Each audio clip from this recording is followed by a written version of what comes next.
चलिए हम स्टार्ट करते हैं हमारे पोयम लाइफ। ओके, तो हमें देकर रखा है, life believe is not a dream so dark as sages say. इसका मतलब यहाँ पे होता है कि लाइफ जो है वो बुरी नहीं है। जो लोग हमेशा कहते हैं लाइफ में स्ट्रगल ही है, डिफिकल्टीज ही है, और लाइफ में कहीं ना कहीं परेशानियां ही है, हर चीज में मतलब वो लोग नेगेटिविटी ढूंढते हैं। पर ये चीज सही नहीं है, हर चीज में नेगेटिविटी ढूंढना कभी भी सही नहीं है। लाइफ में बहुत अच्छी अच्छी चीजें भी है जिसको इन्होंने विथ एग्जाम्पल आपको देके रखा है। ऑफ्टर लिटिल मॉर्निंग रेन फोरटेल्स अ प्लीजेंट डे। मतलब इस एग्जाम्पल में आपको बताया है, जो मॉर्निंग में सुबह सुबह बारिश होती है तो कुछ लोग कहते हैं कि यार सुबह बारिश हो गई, सारा काम खराब हो गया, उन्हें दुख होता है। तो ये चीज गलत है। हमेशा हर चीज में आप खुशी ढूंढने की कोशिश करो। इस लाइन का मतलब है, आप जो चीज देख रहे हो सकता है कि कहीं ना कहीं उसके पीछे भी एक खुशी छुपी हो। फॉर एग्जाम्पल, अगर मॉर्निंग की बरसात होती है तो बाद में जो इतना सुंदर मौसम निकल के आता है, मतलब जो लाइन में हमें बता के रखा है फोरटेल्स ऑफ प्लीजेंट डे, तो बारिश के बाद जो एकदम से अच्छा मौसम आता है, आप उसके बारे में क्यों नहीं सोचते? वो कितना सुहाना मौसम होता है। आसपास के माहौल में जो बर्ड्स होते हैं उनका छहछहाना एक अलग ही लगता है, अच्छा लगता है। एयर भी कहीं ना कहीं अच्छी फील होती है, और जो मिट्टी की एक अच्छी स्मेल आती है वो भी कुछ अलग ही होती है। तो आप हमेशा हर चीज में पॉजिटिविटी ढूंढने की कोशिश करो। उसके बाद हमें देखे रखा है, sometimes there are clouds of gloom but these are transient all. इसका मतलब ये हुआ कि हर इंसान के लाइफ में दुख दर्द आते हैं, पर ये दुख दर्द और परेशानियां परमानेंट नहीं है। आप उनको फेस करके उसका सॉल्यूशन निकाल के ज्यादा से ज्यादा आप उनका समाधान निकाल सकते हैं। तो आप अगर इतनी छोटी सी लाइफ में अगर टेंशन ले लेकर जियोगे तो कैसे काम चलेगा? टेंशन जो है वो परमानेंट नहीं होता। अगली लाइन देखते हैं, if the shower will make the roses bloom, O why lament its fall. अब यहाँ पे पोएट हमसे क्वेश्चन पूछ रहे हैं कि अगर बारिश पड़ने पे रोज एकदम खिल के बाहर आता है, रोज में अलग ही सुंदरता आ जाती है, बारिश से रोज खिल जाते हैं, तो वो कहीं ना कहीं एक पॉजिटिविटी दिखाते हैं। तो हम अपने ये चीज क्यों नहीं फॉलो करते? रोज की तरह हम ये चीज क्यों नहीं फॉलो करते? हम अपने लाइफ में दुख दर्द को लेके बैठ क्यों जाते हैं? हम भी तो उनको एंड करने की कोशिश करके लाइफ में आगे बढ़ सकते हैं। तो फर्स्ट स्टैंजा हमें यही बता रहा है कि लाइफ में दुख दर्द परेशानियों से डरना नहीं है, आपको उनके बारे में हाथ पे हाथ रख के बैठना नहीं है, उनका सामना करना है और लाइफ में आगे बढ़ना है। आपको खुशी ढूंढनी है। ओके, अगली लाइन देखते हैं, rapidly merrily life sunny hours flit by, gratefully cheerily enjoy them as they fly.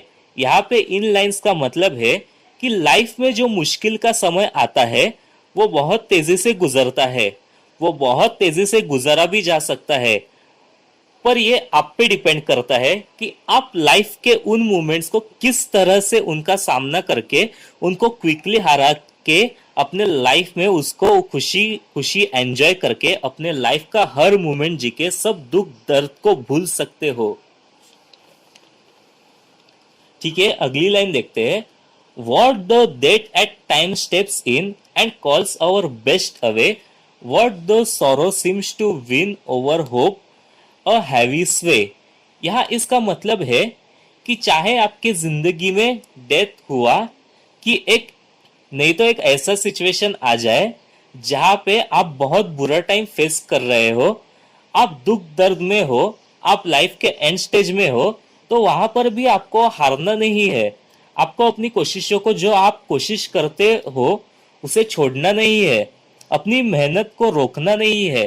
क्योंकि होप एक होती है ना, यानी उम्मीद, होप यानी उम्मीद, उम्मीद उम्मीद हमेशा रखो, उम्मीद से आपका कुछ नहीं जाएगा।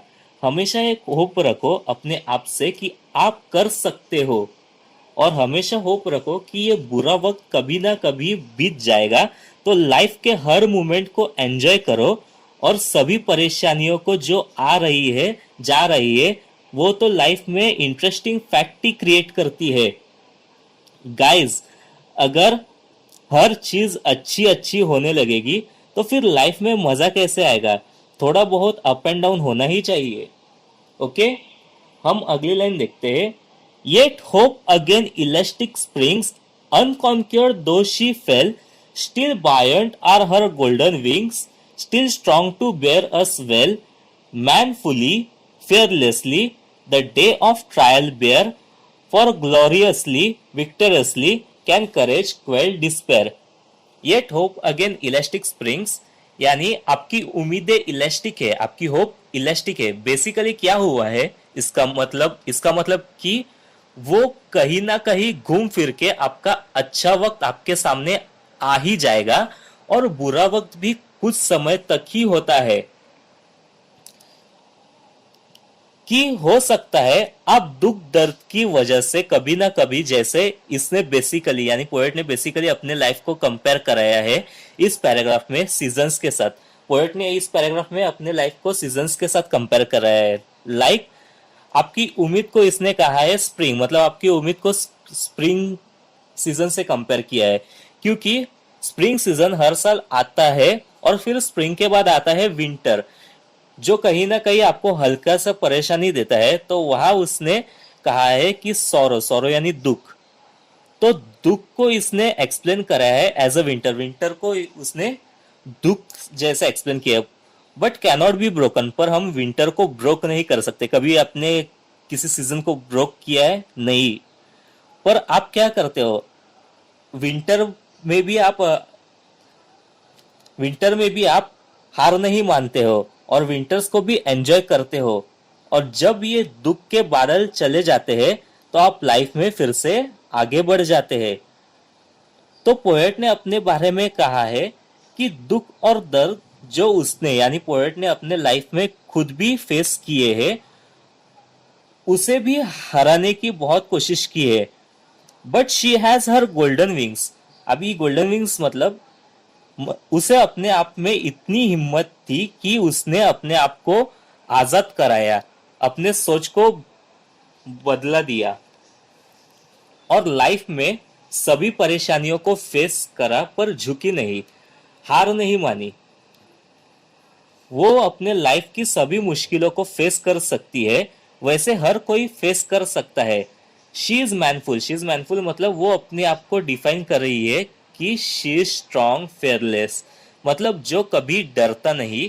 And on the day of judgment the courage will make her victorious, मतलब जब बात आती है जजमेंट की, she feels I am so much courageous, मुझ में बहुत हिम्मत है।